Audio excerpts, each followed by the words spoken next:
Bəli, Beynəlxalq Abidələr və Tarixi Yerlər Günü münasibətilə təşkil olunan Tarixi İrsdən Gələcək Şəhərə Azərbaycanın memarlıq irsinin qorunması və inkişafı mövzusunda keçirilən tədbirin Pir Said Xanəgahı kimi tarixi əhəmiyyətə malik bir məkanda keçirilməsi, iştirakçılara abidələrin yerində öyrənilməsi, onların memarlıq xüsusiyyətlərinin birbaşa müşahidə edilməsi və sahə əsaslı müzakirələrin aparılması imkanını yaradır.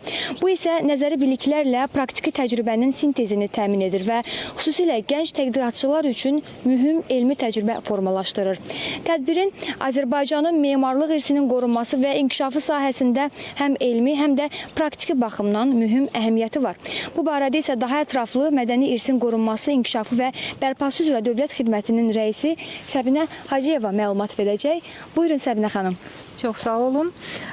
Bugün çox əlamətdar gündür abidələrin qorunması ilə məşğul olan hər kəs üçün və hər il olduğu kimi bu günə həsr olunmuş tədbirlər keçiririk, silsilə tədbirlər keçiririk. Bugün keçirdiyimiz, bu gözəl qədim məkanda keçirdiyimiz tədbirin də əsas mahiyyəti ondan ibarətdir ki, bugün yalnız abidənin tək bərpası barəsində yox, onun tarixinin qorunması barəsində yox, eyni zamanda gələcək tədqiqatlar üçün əsasın qoyulmasıdır. Çünki bugün burada Memarlıq və İnşaat Universitetinin doktorantları ilə bizim xidmət birgə tədbir keçirir. Doktorantlar da abidələrin gələcəyini həll eləyən adamlardır və düşünürəm ki, onların bu məkanda indiyə kimi gördükləri işlərin bizimlə paylaşması çox vacib olacaq. Onlar üçün də bizim gələcəkdə abidələrimizin qorunması üçün də. Düşünürəm ki, bu çox gözəl haldır və